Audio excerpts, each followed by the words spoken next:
Mike Maples is a founding partner at Floodgate. Mike is one of the world's top seed investors and has been on the Forbes Midas List 8 times in the last decade, a list which celebrates the top venture capitalists. Mike's investments include companies like Twitter, Twitch, and Lyft, and he's also the author of the best-selling book Pattern Breakers, where he shares lessons from his most successful startups. Mike is known as one of the world's most exceptional discoverers of talent. In this episode, we talk about his giant idea, how the best founders live in the future, why we shouldn't focus on being better, we should focus on being completely different. We also talk about generating startup ideas, why entrepreneurs are like artists, his 3 categories of futures, and the art of the pivot. So Mike, you've been an investor in some absolutely iconic companies. What do you look for when you're looking for great talent? Yeah, I think that the main thing I look for is someone who can change the rules entirely. And so most people in this world succeed. Let's say that you want to get in good shape. If you work out longer hours, you get in better shape. If you study harder for an exam, you usually get a better grade. But that's not the type of success model that I'm looking for. I'm looking for someone who can move the world into a different direction. And so that's a different type of success. And that's more of a success based on breaking the pattern and changing the rules than it is based on succeeding brilliantly within the current framework of the rules. And so that's part of what I look for. So to give you an example, Justin Kahn, when I first met him in a coffee shop, and it was pretty chance, strange encounter. Yeah, he shows up with a hoodie, with a baseball cap and a camera on it. And I didn't even know we were having a meeting. I was meeting another team. They said, hey, do you want to meet this guy, Justin Kahn? And we can talk about the idea itself later. But that night, I was diligencing Justin Kahn, and he had sold his prior company on eBay.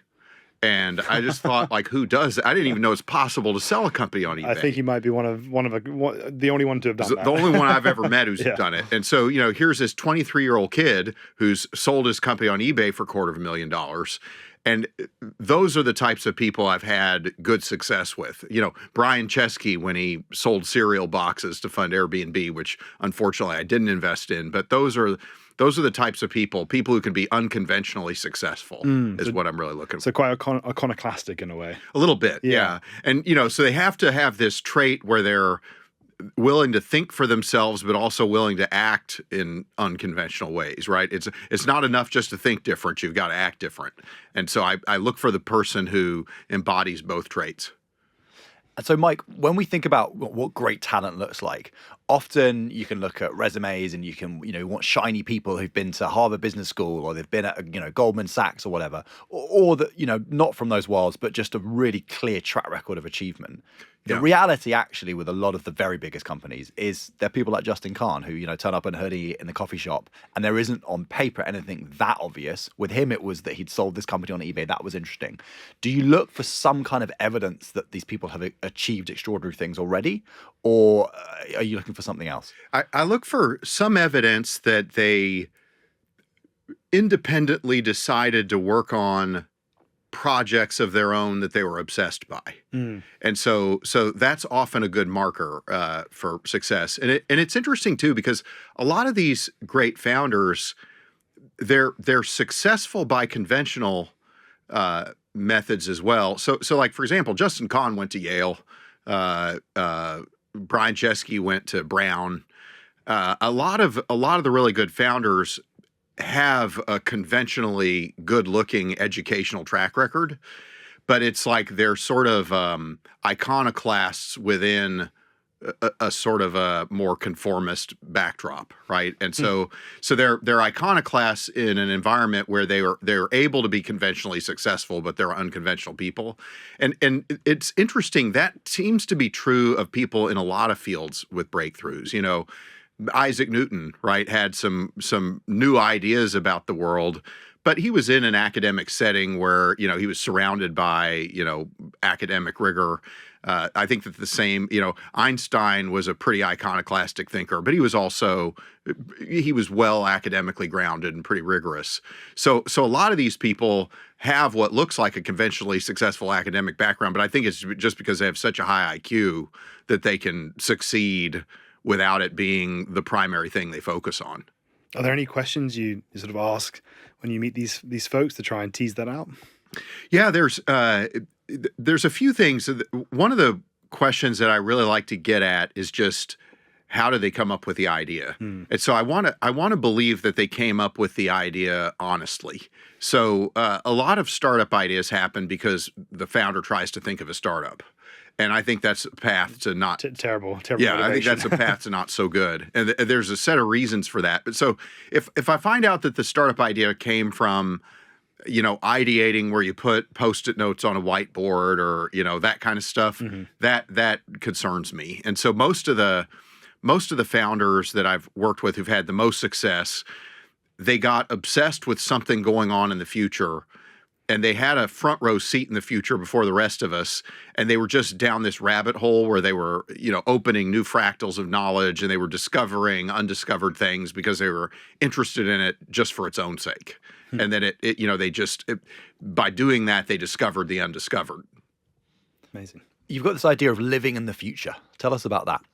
Yeah. So there's a cyberpunk sci-fi author named William Gibson. And one of his quotes that I really like is the future is already here. It's just not evenly distributed. So one thing I've noticed, great startup ideas tend to be non-consensus and right. And how do you have a non-consensus and right idea, right? Like, let's say you're a founder. In the early days, you don't know that you're right. If you knew that you were right, then it's too obvious and it's probably not non-consensus. And so you can only know for sure that you're non-consensus at first. And so some entrepreneurs would say to me, well, that may sound good from where you're sitting, but like, I'm the entrepreneur. This is my only startup. This is my only thing. And so what I started to realize is that the best insights usually come from living in the future. Most of the great startup ideas I find happen that way. It's not trying to think of startup ideas. It's not trying to solve unmet needs in markets. It's more living in the future. And when you're living in the future, you encounter the barriers to actualizing everything about it. And when you encounter those barriers, you notice what's missing and you build the missing thing. The interesting thing is one of the metaphors that didn't make the book, but some people liked, was this idea of an oasis. So like, let's say all three of us are living on a sand dune with a bunch of other people, and that's all we've ever seen our whole lives. And then one of us sees something on the horizon and wanders across the desert and finds an oasis. Well, once you're in the oasis, what is different about the oasis is obvious. It's got water. It's got coconut trees. Like, you're not saying to yourself, I wonder how life's different here. It's like it's different everywhere you look. That's what living in the future is like. Like, everything around you is just different. The assumptions, the laws, the rules, the patterns are all different. And so, like, the way startups happen is that founder is living in the future. They're like, this is awesome. I like eating coconuts. I like swimming in the water. I like having water. I like plants, all this other cool stuff. I'm going to go back to that sand dune and tell people about this oasis. And so what happens is they go back to the sand dune, and most people in the sand dune are like, nah, I don't believe you. I've never seen an oasis before. I think you're wrong. I think you're delusional. That doesn't make sense to me. Last time somebody said there was an oasis, they wandered off. We never saw them again. And so then usually what happens is the founder convinces a couple people. A couple people say, I'll bite. I'll walk across with you. And then they go see the oasis. And now there's several people in the oasis. They're like, this is awesome. They come back. Pretty soon you're an idiot not to go. So that's kind of whereas most people think that startup ideas come from just, I'm sitting in a sand dune and I have an opinion that there's an oasis somewhere. Right. There ought to be one. So I'm going to, like, my vision is there's an oasis. So most people think vision is like having better binoculars and you're like looking out over the horizon. But where good startup ideas happen is you're embedded in that future and you're tinkering with it directly. And the entrepreneur, in doing that, discovers firsthand the opportunity to break the pattern. They see firsthand why life is different there, and they see firsthand what's missing there. And when you build what's missing in that future, your intuition about what to build is far more likely to be right. And so then the question just becomes, am I living in the valid future? Am I living in the future that most people will someday live in? that's what you're really interested in. And so, it kind of gets back to your initial question, like what I'm looking for. I want to, when I ask the founder, how did you come up with the idea? I'm interested in the idea, but I'm really more interested in the story around the idea. And do I believe that there's a saying in customer development, get out of the building. I like to say, when you develop an insight, you want to get out of the present. And you want to transport yourself to a valid, different future that one day a whole bunch of people will live in. Let's talk more about this idea of living in the future. So for me, I've seen two types that have worked well. One is the kind of grand vision living in the future. So someone like Tim Berners-Lee, who we had on the Giant Ideas Summit a while ago. And for him, developing the World Wide Web, that really was a pretty grand vision. He was deeply in the future. He was living at CERN and working there. But it was a very specific, big vision for the future. Yeah. But on the other end of the spectrum, some of the companies you worked with, Twitter and others, maybe Justin Kahn with Twitch, to me, those seem more like tinkering in the future. And, from my experience with the Twitter guys, I was lucky to start a company called Swing, which Biz Stone, one of the Twitter founders, was the chairman of. Yeah. And we hired a bunch of the original Instagram designers and creators. And for both of those companies, Instagram and Twitter, it seemed to me that these were teams who were not coming with some huge vision for humanity. It was more that they were just so deeply engaged in the current advanced niche technology tools, whether it was, the iPhone photography setup with the Instagram guys, or with Twitter, they were tinkering with podcasting, right? Adeo, which was the original Twitter idea, was going to be a podcasting tool, probably 10 years too early. They were into blogging. It didn't seem to me that these were people who were going, right, I've got this idea. In 10 years, Twitter's going to be the public sphere. It's going to be used in this way. They were just hacking and tinkering. Yeah. Is that more your experience, that it's the tinkerers? Yeah, well, it depends. So I like to say, broadly speaking, I've noticed three different types of futures that people pursue. So the first I call plausible futures. So a good example of this would be Todd McKinnon and Freddie Karras at Okta. So Todd comes to us and says, I've been VP of engineering at Salesforce. Salesforce is the early cloud company that matters. All the early adopters of Salesforce are early adopters of cloud computing. And they're telling me that they're struggling with identity management across cloud apps. And cloud apps are proliferating. And so I believe someday somebody's going to have identity management. And, I'm well situated to do this because I know what to build and I know the customers and they trust me. And when he says that to me, I'm like, sounds good to me, right? That sounds pretty plausible, right? So I'm like, if anybody can, he can. And so, but it wasn't like, I was like, okay, well, I'm not buying it. It was more like, okay, I think that you are the most ideally matchable person and team to that future. And so that sounds very plausible to me. But most people, when they saw Todd McKinnon and Okta, you kind of couldn't unsee it. You're like, okay, yeah, he showed me the future. He's right. But this is true like of Steve Wozniak. I think it was true of Zuck. It was true of a lot of these.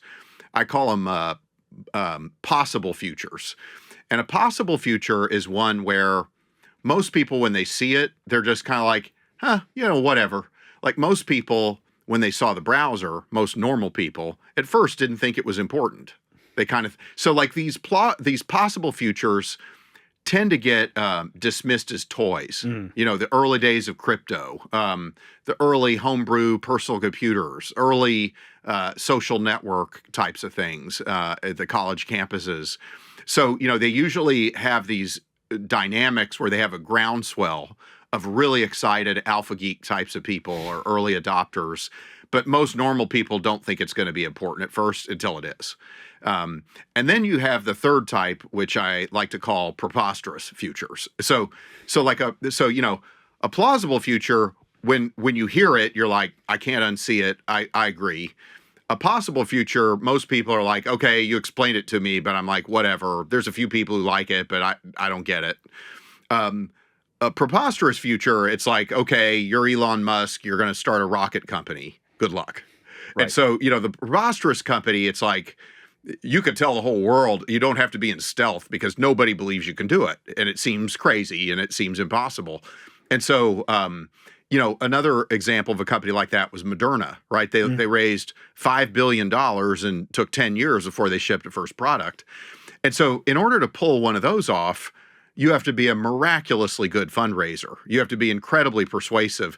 And I think you do have to have a very determined idea of the future, right? Like you can't just be hacking your way, see what happens next, right? You can't stumble into something. So I think that there are, Peter Thiel would probably call it determined optimism. It's like you're saying, I have a very strong belief about a future that I'm going to design. And it's going to take a lot of time, but like I'm going to overcome all the resistance of the present and make it happen. Well, of those three futures, which stories do you like most being a part of? I like them all. They're all fun in different ways. The plausible ones are the most straightforward, right? Like, Snowflake would have been one of those. Sure. They're business to business, new technology trend. Somebody has a front row seat on that trend. The possible ones are sort of whimsical. They're sort of fun because they surprise you. Twitter was a little bit this way. It didn't seem that important until it was. Justin TV certainly. And then the preposterous ones, they're just very few of them ever happen. Most of them.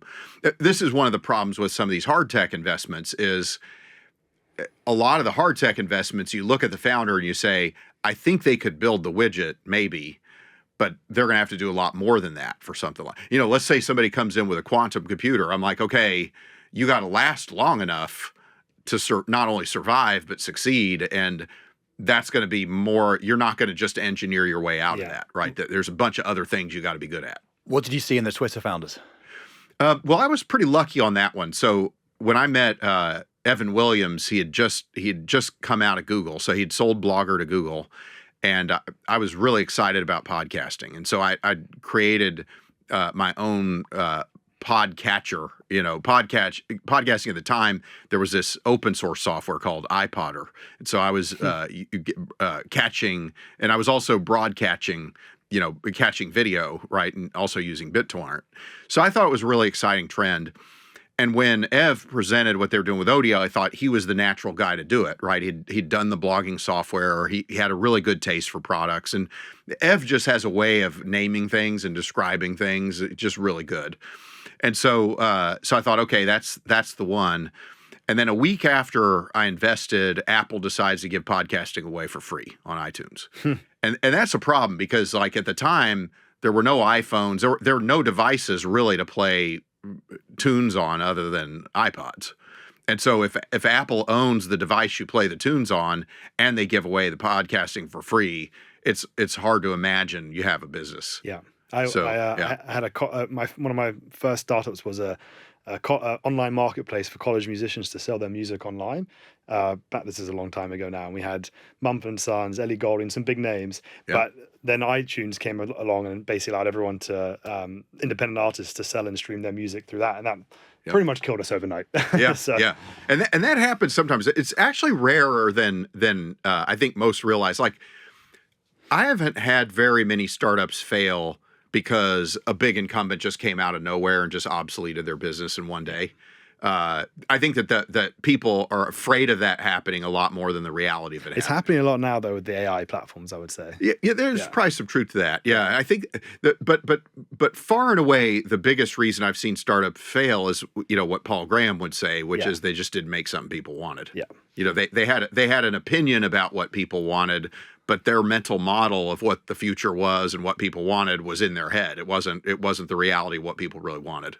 So being early is great, but sometimes you can be too early. And we've seen a lot of startups fail because they have these grand visions of the future, or they're tinkering in the future, but they're just actually a bit too early. For example, crypto. So if you were early to crypto, you made a lot of money. That's great.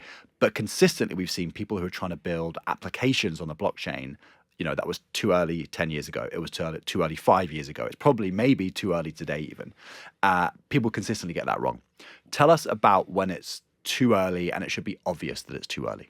Yeah. So first of all, major caveat to this answer. I think that timing might be the hardest variable to get right in these things by maybe even a wide margin. And a lot of smart people I know would probably agree with that statement. I know, like Mark Andreessen, Reid Hoffman, some of these guys, we talk about it and we're all like, oh yeah, timing, really hard.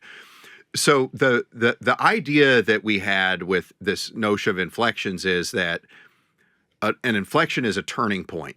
So if you go to, say, Lyft or Uber, the iPhone 4S had a GPS chip in it. You could have had the idea for ride sharing before the iPhone 4S, but it wouldn't have mattered because you could have implemented a system, right, that embodied that insight.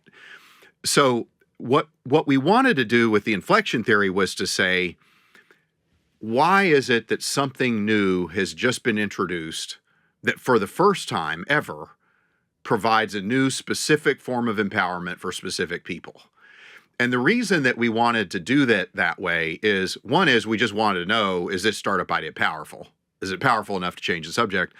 But we also wanted to answer that why now question. And we thought, okay, if we're able to say, like in the case of Lyft, now for the first time, it's possible to locate riders and drivers algorithmically. The day before the iPhone 4S, that was not true. The day after the iPhone 4S, it is true for the first time ever. Now you could start to reason your way through, maybe that's not a crazy bet. Like, we still don't know for sure. You never know 100% for sure. But like the inflection notion, the stress test, was a way of saying, okay, if the why now question's the hardest one to get right, why don't we ask a bunch of really specific, penetrating questions that help us understand if we're in that Goldilocks moment, right? If we're too soon, then what we have is a science project, right? We don't have something that anybody's desperate for that empowers people enough. If we're too late, it's just obvious. There's already a bunch of them just like it. Why pursue something? Why get into the trap of mindless competition? I think with a lot of these examples, what's interesting is that, yes, these founders were living in the future, but their ideas evolved. And in some cases, what they actually built was so far away from the original idea. For sure. Happened, obviously, with Twitter. We've just talked about originally a podcasting company, then becomes Twitter. My favorite internet story and startup story is Slack and Stuart Butterfield, who, set out to build a game. The game never ending, doesn't work, ends up creating Flickr instead, one of the first, photo sharing sites. Does that, it's a great success. Then he's like, right, I'm going to build my game now. I'm going to build the game. The game fails again, and Slack emerges from it. One of the the biggest technology King of the success pivot. stories. Yeah, king of the pivot. Yeah. And it's fascinating. In that example, it's an extremely different idea every time. It's a game that becomes a photo app, or it's a game that becomes a work messaging platform. So for you, how do you think about that? When is the right time to pivot? When do you as a founder go, right, we just need to just try something completely different? But also as an investor, given that you know that a lot of these entrepreneurs are going to end up working on something completely different, how do you then assess what they're doing at the beginning? Yeah. So and Stuart Butterfield is a really interesting edge case. That one would have been harder for me to figure out, I think. So here's the way I think about it. I think that a great startup has to have a fundamental insight about the future. And an insight, to be powerful, has to embody two things. One is it has to harness inflections. So it has to have some type of specific power that allows it to not just be better, but to just totally change the subject. So a startup capitalist doesn't win, but better doesn't matter with startups. You got to be radically different to make a radical difference, right? And so the inflections give the startup founder the ability to wage asymmetric warfare on the present, right? Because we don't want to have a fair fight with the present. The insight, though, is it's more than just a new type of empowerment. It's a non-obvious new type of empowerment. Why does that matter? Well, what I started to think about, and you kind of alluded to it, if 80% of my exit profits have come from pivots, should I even care what the product is? Is that true? Because yeah, that's true. That's I care what the product is, but 80% of my profits come from pivots. So you sit there and you say, wait a second here. In the success case, it's 80% likely to change. So what am I investing in? Maybe not the product. And so what I came to believe was that I was investing in the insight and the founder's capabilities to make the insight real. And that the initial product was really a reference implementation of the insight. So the initial product is the founder's initial attempt to find people desperate for the product that embodies their insight. But what a pivot really is it's kind of so far we're not getting product market fit. So either we're talking to the wrong people, or our implementation of the insight is not on target. Okta started out doing problem management for cloud apps. And so in that case, they had the right audience, but the audience said, hey, look, this problem management, that's kind of cool, but that's fifth on our list of problems. And Todd and Freddie had the presence of mind to say, well, what's number one on your list? Oh, identity management, total hassle. So where am I going with this? The insight, pivot comes from basketball, right? The metaphor. The insight is like your pivot foot. And so in basketball, when you pivot, you hold your pivot foot fixed on the ground and you move your body. And so in startups, it's the same. The insight is your pivot foot. You maintain your insight, because if you don't have your insight, you have nothing. You have no reason to exist as a startup. And the act of moving your body metaphorically is the choice to either vary the implementation or the audience that you focus on. That's why you want to invest in the insight, because if the insight's true, even if the first implementation is off, that founder is still learning. That founder has a first mover advantage into the future. That founder is learning things that other people aren't learning. They're discovering the undiscovered. And so just because what they discover at first isn't the right thing doesn't mean that they're not one step closer to the right thing. And so that's kind of what I've come to realize is kind of what I'm investing in. And do you play an active role, kind of acting as a mirror to, maybe you should keep moving on that pivot foot, or are you very hands off? I do some, but I'm pretty careful. I'm pretty careful to, I view these founders as more like artists than business people in a lot of ways. And so it's like if you hand Van Gogh the paintbrush, you let him paint, right? Yeah. You say, hey, you know the impasto technique pretty well. I'm going to count on your sensitivity, your talent. I've written a blog post yet to be published called "Entrepreneurs Are Commercial Artists," so I'll send that your way for. Oh, I like that. So when I think about art, and I first heard this idea from Steve Blank. So the basic idea is that artists have two capabilities that are really profound. One is they have a sensitivity. So they notice things that other people don't notice. Most of us see a blank canvas. Van Gogh sees Starry, Starry Night. Or most of us see a hunk of marble and Michelangelo sees Pietà. Yeah. Right? So there's the sensitivity and the noticing, which is what founders do. They see what other people don't see, and they notice what other people don't notice. But then the other thing that artists do that's subtle is they persuade people to abandon their logic. Yes. And so, like, when you see the Pietà in St. Peter's Basilica, it doesn't matter if you took an art history class, you're just transfixed by it. Or if you see the Sistine Chapel, you can just see how people would have just been in awe. Yes. Just emotionally in awe of this art. And I remember the first time I saw Starry Night, you can just see how disturbed he was. There's a part of you that just says, hey, Van Gogh, I see you, And so why is that analogous to founders? Well, no rational person would do business with a startup, and no rational person would join a startup, right? People don't join or buy from startups for practical reasons. They do it for aesthetic reasons, right? They do it because they believe in the founder's aesthetically superior idea of a different future. Yes. And they co-create, early believers, early customers and employees co-create the future with the founders. But in those two senses, they really are more like artists than business people, right? They're more like an artist than they are a salesperson or an engineer, or they may have talents that embody those things, just like an artist has talents that embody the ability to paint. But just because you took a paint class or an art history class, that doesn't make you Van Gogh. I also noticed that a lot of artists, similar to entrepreneurs, not always, but they will often have a community that sort of drives them forward to some degree. Paper Mafia, or the Impressionist painters, or there's a dynamic there as well. And it's also true of people living in the future, right? So that in many ways, it's like time is like a bell curve. There's most of us are living sort of in the present, in the middle of that fat bell curve. Some people want to live in the past, and a tiny sliver are living in the future. And these inflections, they come over an event horizon. Yes. And the people living in the future see it first. But the more important thing is that people in the future are hanging out with each other. And so they're talking about that new thing with each other.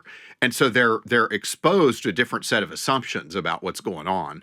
They're not talking to conventionally minded present-centric people. They're talking to unconventionally minded future-centric people. So just like your example of the Impressionists, right? The Impressionists all believed that they'd been exposed to a greater truth before the rest of us had. Yes. And they would riff on these ideas together, and to them it was like obvious. For listeners now thinking about which futures they should be living in, let's talk about that. If you are in 2024, 2025, 25-year-old who wants to build a big career in technology or venture or whatever else it might be, startups, what are some of the futures that people need to be living in? Is it quantum computers? Is it AI that you were just talking about? Where are these futures for people? I'd say the simplest thing that anybody could do would be to spend a minimum of 20 hours a week of deep work in these GPTs.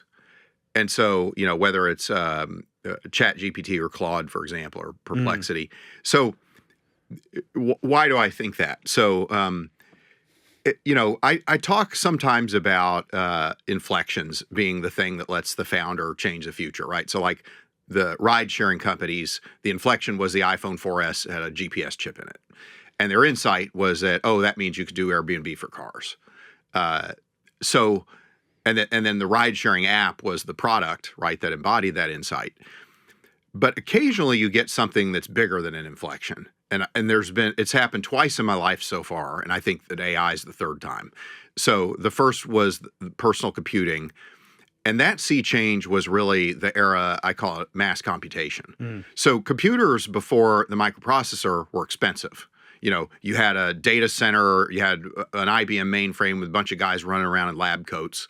And software was the thing that you gave away to keep the mainframe running, because like the mainframe didn't have that much capacity and you had to run the most mission critical jobs on it. And you had to squeeze everything you could out of it. So when I was a kid, my dad sold 256 kilobytes of RAM to Bank of America for $250,000, right? It's crazy, right? So then the microprocessor comes out.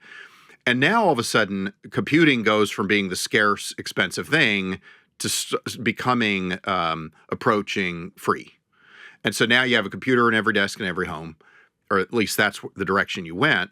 You have Moore's Law, doubling of transistor counts every 18 months at the same price. And what does that mean? It means that there's a shift in attractive business models. So now all of a sudden, it became attractive to create a software business and to license your software to every machine. It wouldn't have been attractive in a world where you had 1,000 machines in the world, but it became really attractive in a world where you had millions. So now all of a sudden, Microsoft becomes the center of gravity. Microsoft, Oracle, SAP, all these companies. And they were counter-positioned to IBM, right? So IBM didn't think about pricing for software by the desktop. So then in the early 90s, you had the era of mass connectivity. And rather than computing becoming commoditized, you had nodes proliferating and you had communications bandwidth becoming commoditized. And so what drove value, it was who owned the biggest networks, who gathered the most data on those networks, who had the most connections. And that was counterposition to Microsoft. Like Microsoft didn't know how to respond to Google or Facebook or any of these guys. I think we're now, what happened in the era of mass connectivity was rather than a computer in every desk and every home, now it's let's connect everybody in the world and come up with network effects that exploit those connections. It's not Moore's Law, it's Metcalfe's Law. A network is valued at the square of the function of the number of nodes. Mm-hmm. So now I think we're entering the era of mass cognition. And I think that the way I've internalized it is that there are certain things that used to require expensive human cognitive labor that are going to become approaching free. Yes. In the same way that communications bandwidth became free, in the same way that microprocessors made computation free. And so then you say, okay, how's that going to change the future? And this is why I spend at least 20 hours a week in these GPTs. So I'll give you an example. Charlie Munger had a set of 90 mental models for investing in companies that he developed over 5 decades. So I started to think, okay, how would you develop an equivalent lattice of mental models for seed? And in the early days, I thought, I wonder if that's ever going to be useful, because let's say I'm looking at a pitch. How are you going to apply 90 mental models against a pitch? It's just too much labor. In AI, it's trivially easy. So in AI, I have one mental model, it's the business model canvas. I have another mental model, it's Clay Christensen's Jobs to Be Done. I have another one that is Hamilton Helmer's 7 Powers. I have another one, Sequoia just came out with their ARC framework. I'm like, okay, why don't I make that a GPT-friendly, readable format? And so, people talk about machine readable. Like now what I've been playing with is GPT readable. But if you want to take it further, you collect a time capsule of all the prior successful 100-bagger startups. And so what I really want to do is run those models against the Airbnb pitch deck, or against the Outreach pitch deck, or against the Pinterest pitch deck, because I want to know if they would have revealed the signal at the time. And is it decks specifically you're running this model against? Yeah, because Decks. I want to know, could I know from the deck alone, is it worth meeting this company? What are the unanswered questions that I got to get to in the meeting? What are the things that could go right? And so, and having a database of all these successful companies allows you to not just forward test, but to back test, to sanity check whether your mental models. So another thing that I'll do is I'll put a whole bunch of these pitch decks into Notebook LM, and then I upload my book Pattern Breakers into it. And I say, which of these startups were most in alignment with the theories of Pattern Breakers and which were least in alignment? And, it's like rad what comes back. I'm just like, holy crap, this is amazing. I wish I was in my 20s again. I'd be lethal. But like what the important thing though in that example is I had to have the presence of mind over many years to care about what's a 100-bagger startup. Mm-hmm. I had to have been compiling that list. I had to have an opinion about why they were succeeding and like what are the things to look for. So the opportunity to use AI is to combine your specific knowledge and earn secrets with the AI, and to just amplify the heck out of what you can do. Like the things I'm describing, there's just no way. I could have a team of 100 people. I can't do those things. But now with AI, I can just, I tend to run past the limits every day of these GPTs. They always knock me out. But I run all these different things. So the GPTs help me figure out the 9 different canonical business models. So I got a MECE list of 9 business models. And then I'm like, okay, here's my 100-bagger list. What was the primary business model? Mike, that sounds like a very your plausible version of venture capital's future. I'm going to send that straight to our head of data. Yeah, but what's interesting is anybody could think that, like any field has a set of mental models that govern decision making. And if you go back to kind of what we were saying about new knowledge versus pre-existing knowledge, if pre-existing knowledge is becoming asymptotically free, then what I should be doing is combining that knowledge at scale with my specific knowledge, regardless of what field I'm in, regardless of whether I'm a corporate executive or I'm a musician or I'm a, there's the frontier knowledge that I'm earning by working at the frontier, trying to understand it, being more obsessive about it. And then there's all the rest of the knowledge in the world that's available to me. And that would not have been available to me before AI, because A, I wouldn't have had a big enough team. B, I wouldn't have been able to verify that I got the right facts and that I had the right expertise. I just wouldn't have been able to run the knowledge processing operations that I can now. Mike, we end every Giant Ideas episode by asking the guest, what is it about you that makes you so successful? When we talk about your career in seed, I can tell there's just a gleam, a glint in your eye when you talk about investing. You clearly love it. I'm sure that's part of the success, but also you were very, very early to seed. You are one of the OGs of seed investing. What do you think it is about yourself that made you early to seed and continues to make you love it so much? Yeah, I think I just really like startup capitalism, right? I just like the idea of, in the way that Benjamin Graham and Buffett and Munger and those guys liked understanding corporations and reading Fortune 500 annual reports and stuff. I just love the idea of these people who just dare to just deny the premise of the rules and come up with something radically different. And I just think that's cool. But I think there's a general thing that maybe the audience would benefit from. Like when I was when I was young, my dad used to say, do your best. And for a lot of people, that's kind of a platitude. But when you really internalize it, it's very powerful. Like Japanese have this term called ikigai, right? Which is sort of like you're trying to figure out what you love to do, what's valuable to the world, right? And it kind of what you can get paid for. And there's kind of this intersection where you have a comparative advantage that nobody else has, right? So like if I tried to compete in venture capital by being like Peter Thiel, I'm not going to win that game because like, first of all, he's really smart. Second of all, he's really well-read in certain areas that I'm not. But if he tries to compete by being the startup capitalist philosopher king, I'm going to win. I'm going to win that competition, right? And so like what I've learned is that too many people think about competitive advantage when they should think about comparative advantage. Like it's great that we're in the UK, right? Country of Adam Smith, because what Adam Smith understood is that it's people's differences that make them valuable, not their similarities, right? And so if your DNA and your DNA and mine and everybody who's listening, you're the only person in human history who's had that exact DNA. And so if you are your absolute best self at whatever you're best at, what you like the most and what is valuable, you're going to be impossible to compete with. And so because you can't be better than your best, that's the best you can be. And so ironically, it's about turning inward somewhat rather than comparing yourself to others. You're trying to compare yourself to how you can best show up in the world. Because if you do that, you'll be impossible to compete with. And you know, it probably resonates with some that most of the people that we really look up to tend to have that quality of seeming like, how would I ever compete with that person? How would I ever be better at being Elon Musk than Elon Musk? How would I ever be better at being Sam Altman than Sam Altman, right? There's some kind of an aspect to them where they've sort of figured out the place to put their footing to stand to move the world.